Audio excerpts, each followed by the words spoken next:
นี่เพิ่นเลี้ยงหมูปล่อยบ่ได้ขังนะหมูเนาะโอ้มีจักตัวเด้สีตัวโอ้เพิ่นหมูเพิ่นเนาะกำลังกินแกบกินห้ำอยู่ทางนี้ก็ไกล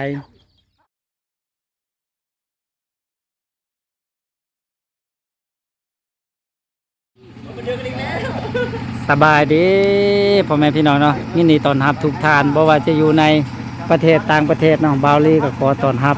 เข้าสู่ช่องของบาวลีอีกคือเก่าคือเดิมตอนนี้บาวลีและทีมงานเนาะอยู่ที่บ้านห้วยง่วนเมืองงาแขวงอุดมไซเนาะก็มาอยู่ท้ายหมู่บ้านเลยแหละก็จะพาพ่อแม่พี่น้องมารีวิวหมู่บ้านของเพิ่นว่าเป็นจังใด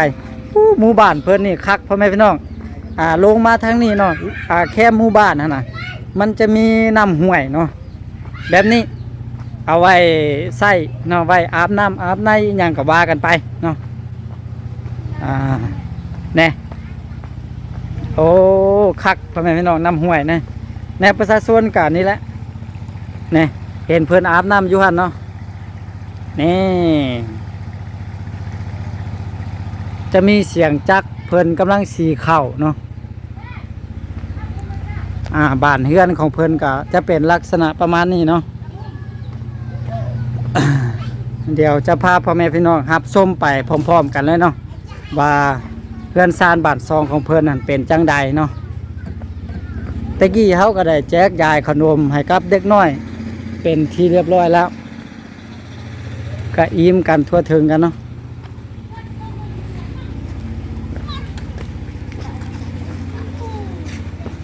โอ้ไหนเด็กน้อยลินนี่สบายดี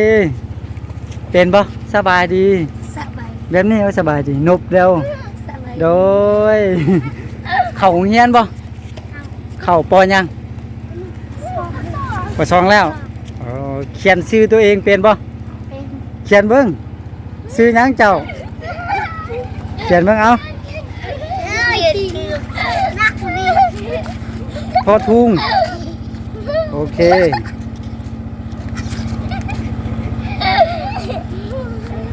เท้ากี้เท้ากี้ แม่นอเพราะว่าใส่สลีโอ้ซื้อมวนเลยเท้ากี้ซื้อลีเนอะยินดีที่ได้หูจักเนาะโอเคแม่พ่อแม่พี่น้องโอ้เฮือนเพิ่นเป็นเฮือนหลังย้ายพอสมควรเลยแหละเนาะ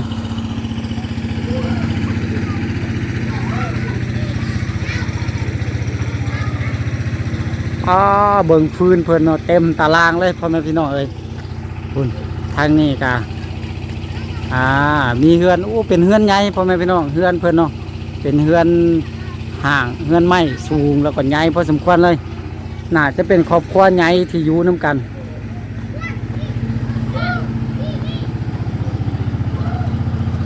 ตารางเพิ่นก็เฮ็ดบอนใบฟืนเนาะเป็นเฮือนที่ว่าใหญ่สุดเลยเบิ่งอยู่ใต้ตารางเพิ่นเนาะก็จะมีฟืนอยู่เต็มเลยกะเฮาเบิ่งหั่นเนาะบ่มีไฟฟ้าเนาะบ่มีไฟฟ้าบ่มีน้ำประปาบ่มีสัญญาณโทรศัพท์พ่อแม่พี่น้องบ่ฮู้ว่าเพิ่นเบิ่งข้อมูลข่าวสารแนวใดเนาะโอ้โถมุมนี้คักแฮงเฮือนเพิ่นเนาะกะเป็นเฮือนหลังใหญ่พ่อแม่พี่น้องเอ้ย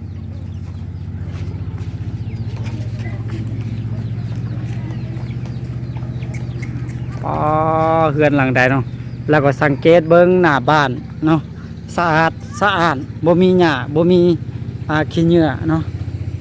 เพิ่นก็แบบอนามัยได้ดีพอสมควรเลย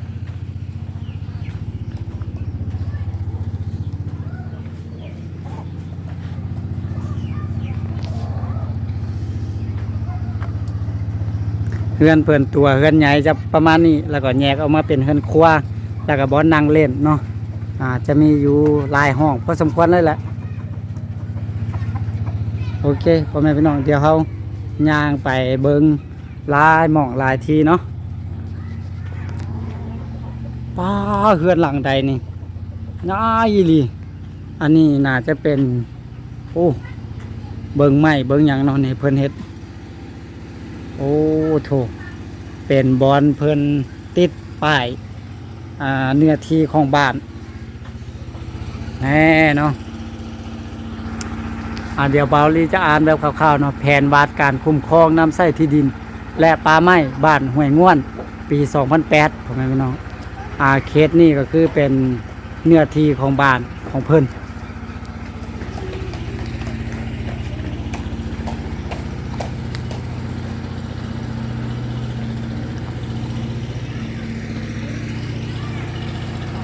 โอ้เฮือนหลังนี้เนาะสุดใจเลยพ่อแม่พี่น้องใหญ่ลิแน่เนาะเดี๋ยวมาเบิ้งปลายบ้านของเพิ่นเนี่ยเลขที่เฮือนแขวงอุดมไซเมืองบ้านห้วยง่วนเนาะโอเคกะถ้าหากว่าท่านใดมีเงินไขเพิ่นกะมาเสียบดินบล็อกใช้เนาะเสียบดินบล็อกใช้แล้วก็โบกเนาะก็คือดินบล็อกกันเพิ่นปั่นอยู่ในบ้านเลยปั่นเองใส่เองเนาะป้าน้ำลินเพิ่นบ่ออกแล้วเนาะตามเบิ่งนี่แห้งๆไปเนาะอันนี้ก็คือเป็นบอลที่เพิ่นตรงนำมาไว้ใส่เนาะแต่ว่าน่าจะบ่ได้ใส่หลายปีแล้วตามเบิ่งเนาะตั้งแต่ปี2009เนาะเพิ่นสร้างมานะโอ้ฟืนเพิ่นสุดใจเลยโอ้เนาะสบายดีพ่อเฒ่าโอ้เอาหลานอยู่เนาะ เนี่ยบอนที่เพิ่นเอาน้ำเอาหยังมาป้าไว้เนาะโอ้เพิ่นเกือบเป็ดเกือบไก่เนี่ยไก่เพิ่นหลายเลยโอ้สบายดีเกือบหมูนี่เพิ่นเลี้ยงหมูปล่อยบ่ได้ขังนะหมูเนาะโอ้มีจักตัวเด้4 ตัวโอ้เพิ่นหมูเพิ่นกำลังกินแกบกินห้ำอยู่ทางนี้ก็ไก่โอ้เกลือมันยังได้เนี่ยโอ้แกนหญ้านี่น่ะแกนหญ้าอันปลูกให้งัวกินน่ะเบิ่งแกนหญ้ากินก็ได้เป็ดมูนเนาะบ่เคยเห็นเลยเห็นได้เอาเข้าเอาหยังเกลืออันนี้แกนหญ้าก็กินเนาะกินก็ได้โอ้นี่พ่อแม่พี่น้องแบบประหยัดต้นทุนไปอีกแบบหนึ่งก้นอันนี้ก้นเข้าก้นยังมันกินกับเปลือกอ๋อดีเอาเป็นแบบอย่างได้นี่นะมื้อหน้าสิลองอันเอาแกนหญ้าไปเกลือเบิ่งเพราะว่าเนาะหมูก็กินกินบักดีๆเนาะนี่อันนี้ที่หากับมาไม้น่ะหมูน่ะโอ้เนี่ยเพิ่นเอาแกนหญ้าทอกลงแล้วก็เอาน้ำใส่กินดีขนาดหากหูเด้โอ้พ่อแม่พี่น้องสามารถเอาไปเฮียนแบบเบิ่งเนาะเดี๋ยวบาวลีก็จะลองเอาไปประยุกต์ใส่เบิ่งแกนหญ้าเฮาถามมันแก่ก่อนน่ะอันอ่อนเอาไปต้อยส่วนเอามาตากอันอ่อนนี่มันบ่กินน่ะอ่อนก็กินเนาะแต่ว่ามันเอาออกยากเนาะอ่อนเนาะถ้ามันแก่แล้วมันเฮาไปต้อยมันก็ตกเนาะโอ้ขอบใจเด้อ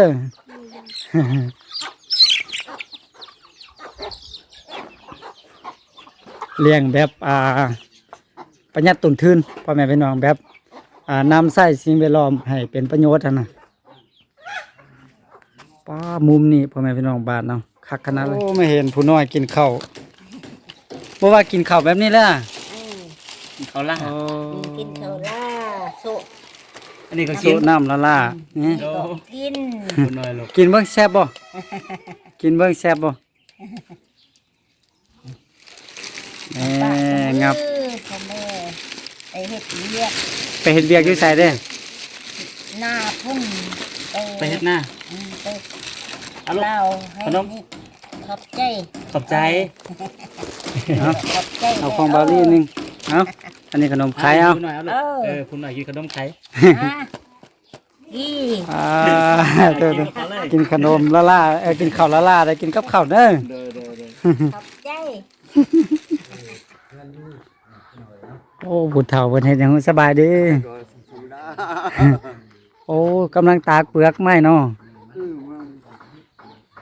วันนั้นก็ยังบ่เทื่อยังซ้ำมัด ยังบ่หมดเทื่อ บ่เทื่อ มันสิค่ำแล้วเนาะ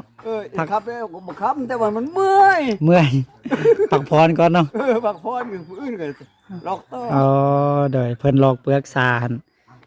หากมีคนมาเก็บเสื้อเรือนนั่นแหละ มีคนเก็บซื้อ โอ้กิโลเท่าไหร่เด้ โล18,000 18,000กีบเนาะก็ประมาณ ลัดนี้ข่อยจะเก็บไป16,000 16,000 ลัดแล้วนี่หมู่บ้านนี่แทบ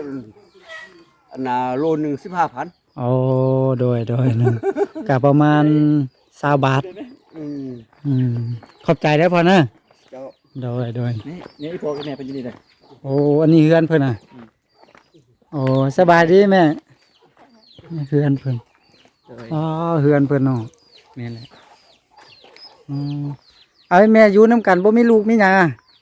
ลูกพูด โอ้ลูกอยู่พุ่นอยู่เบิ่งนั่น ให้ไปยวนฟักน้ำอู้น้ำพุ่น อ๋อ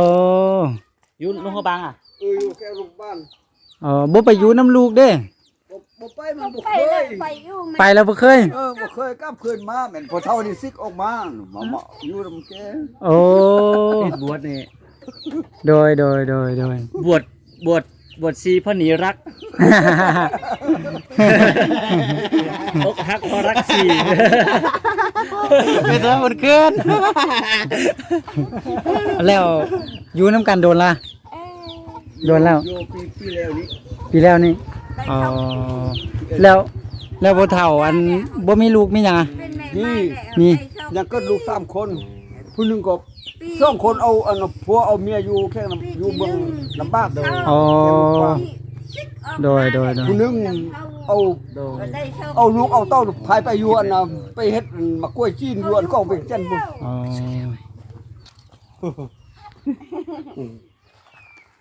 โอ้ขอบใจเด้อพ่อเฒ่าเด้อ เจ้า ขอบใจอยู่ดีมีแฮงเด้อแม่เฒ่าเด้อ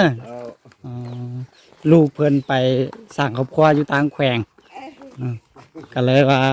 ให้ผู้เฒ่าอยู่น้ำกัน โอ้แนะนำน้ำมันยังก่อนนี่ครูเขียว อู้น้ น้ำใสไหลเย็น น้ำใส่ไหลไป น้ำง่วน อันนี้เป็นสาเหตุที่ต่างซื้อบ้านเนาะก็คือต่างมาจากน้ำห้วยนี้น้ำห้วยนี้ชื่อว่าน้ำห้วยง่วนเนาะเอาเร็ว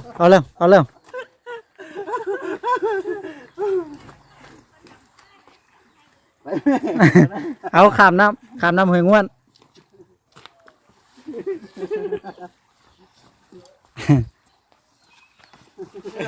เอาแล้ว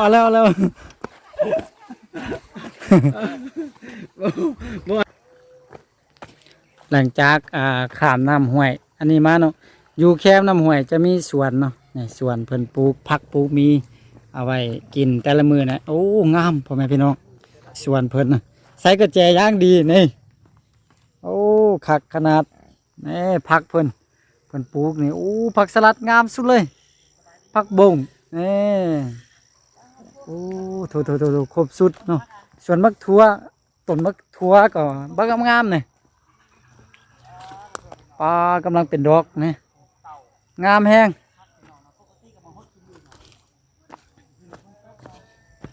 ทางนี้ก็ยังเป็นบ้านอยู่พ่อแม่พี่น้องนี่ยังเป็นหมู่บ้านอยู่เนาะป้าหมู่เพิ่นปล่อยแบบนี้เนาะบ่ย่านมันไปดูดผักบ่เอ้าครูดอยนี่หัวหมูแล้ว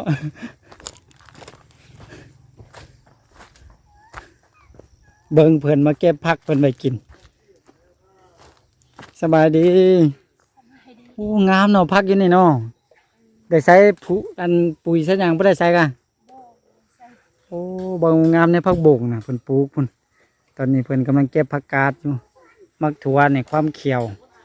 แต่ให้กินเนาะ ในผักหอมก็ป้าหอมปลอมปึ้งซูมโอ้เก็บไปแต่งกินแรงเนาะโอ้ขอบใจเด้อ